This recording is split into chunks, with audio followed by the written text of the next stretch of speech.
энергия. И, конечно же, move on the season for the second year in a row. Veronika Yametova explained why she did not get into Ettore Tutberid's group. Figure skater Yametova was at the coaches' tryout in 2021. It didn't work out because it was the Olympic season. Ettore Georgievna was focused on preparation. Nastia Zanina, Liza Verostovskaya were there with me then, but they couldn't take us yet. I remember when Ettore Georgievna said this, my mother calmly replied, "Well, that's it, we're off then." And Tutberid's was surprised. How so? Without scandals, without begging, without hysterics? But we really took it calmly, got into the car and went to the airport. Of course, I cried a little in the car. After all, I really wanted to try.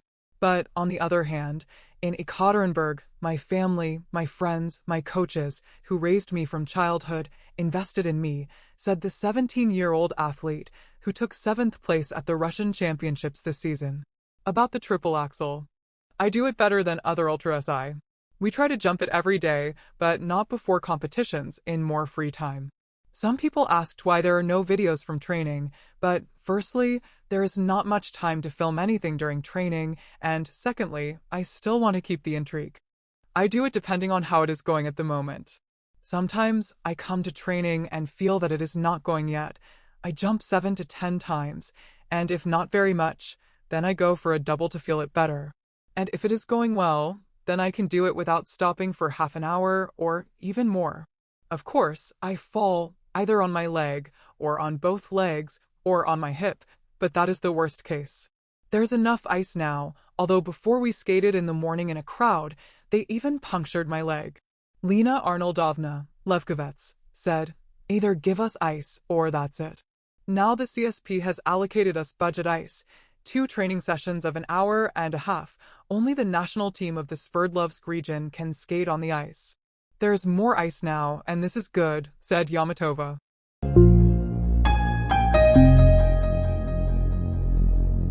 Chinese figure skaters shared their impressions of the Russian-Chinese games. "The level of Russian athletes is very high. It is difficult to compete with them," said Han Wenbao. When asked by journalists which of the Russian figure skating representatives he likes the most, he answered, "Yevgeny Plashenko." The competition is being held in Yuzhno-Sokolinsk. A wonderful place, beautiful, and there is a lot of snow here. The competition is organized at a very high level, everything is done competently. And the warm attitude towards us is pleasant. We prepared for the start in more detail than for others this season. We even kept in touch with Russian representatives, coaches, athletes to exchange experiences, added Han Wenbao. His teammate Sun Iha noted the amazing atmosphere of the tournament. "Everything is amazing, from the way we were met at the airport to the amazing atmosphere in the stands. That's why I will remember these games for a long time." As for my performance, I managed to do almost everything. "But the competition is very high, you can feel the intensity of the fight," said Sun Iha. The mother of figure skater Daria Sadkova told about a prophetic dream about her daughter's success. Sadkova became the silver medalist of the Russian Championship in Omsk. "I am very happy for my child. I am glad that Dasha succeeded. My job is to be her rear, to support her in all her endeavors. And for me, this silver is worth its weight in gold." At the beginning of the season, Dasha and I discussed the possibility of getting a dog, and we decided to do it this way. We would be able to finish the season on a strong note, and we would have a tailed friend. And a few days before flying to Omsk, I had a dream that I opened the front door, and there was Dasha with a corgi. After that, I became confident that she would succeed. Now it's up to Dasha, after all. A dog is a big responsibility, but if she is ready for it, then she will have a dog. I hadn't watched her performances before. And then I realized that my fear was transmitted to Dasha, so last year I decided to start changing myself. Now I no longer hide behind the walls of the Ice Palace. I am with her wherever she performs. Dasha and I talked a lot about how important it is for her to learn to control her mental component.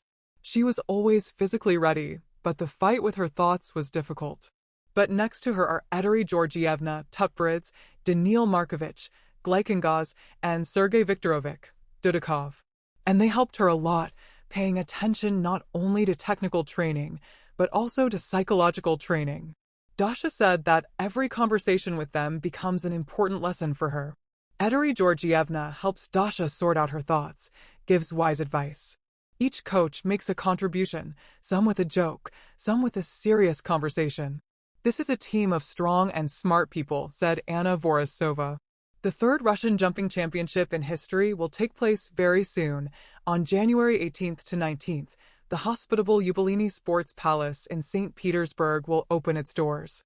If you take into account the tournaments during the Channel 1 Cup, these jumping competitions will be the fifth in a row, and it seems that they have a chance to become the most competent and balanced in all the history of such competitions. Last year, the individual tournament was almost entirely junior. Gold and bronze for both women and men were won by boys aged 12 to 14. Now the age limit is higher. Athletes born in 2008 and older have been invited to participate. Thus, only pair skating representatives will be able to defend their title. These are Elizaveta Osakina and Artem Gritsenko. There is no open selection, as last year. The list of participants was formed based on the results of the Russian Championship. The most representative will be the boys' tournament, as many as 16 participants in the application. Also, the 8 best girls of the 2025 Russian Championship and 6 pairs will compete in the individual competition. The individual tournament now does not have a playoff grid. There will be no duel system. After each round, the participants with the lowest number of points will be eliminated, and the athlete who gave the best in all rounds will win. Girls and pairs are expected to have 3 rounds in the individual tournament, and boys 4. Last year, Yevgeny Semenenko suffered from the one-on-one duel system. In the semifinal, he scored more points than Ivan Popov, who made it to the final, but was eliminated because he lost to Arseny Fedotov in the face-to-face confrontation. The day after the individual tournament, a team tournament will be held. This year, the concept of a confrontation between 2 capitals has been chosen. Not only Muscovites will go to the Moscow team, but also figure skaters who train in the Moscow region, and figure skaters who train in other regions of Russia will go to the St. Petersburg team. The team captains are still unknown. They will be chosen from among the team members. Last year, the confrontation between Alexander Galyamov and Dmitry Kozlovsky was well promoted. Each team will have 1 sports pair, 2 singles and 6 singles. In addition to 5 competitive stages, the regulations include team challenges and a separate championship round.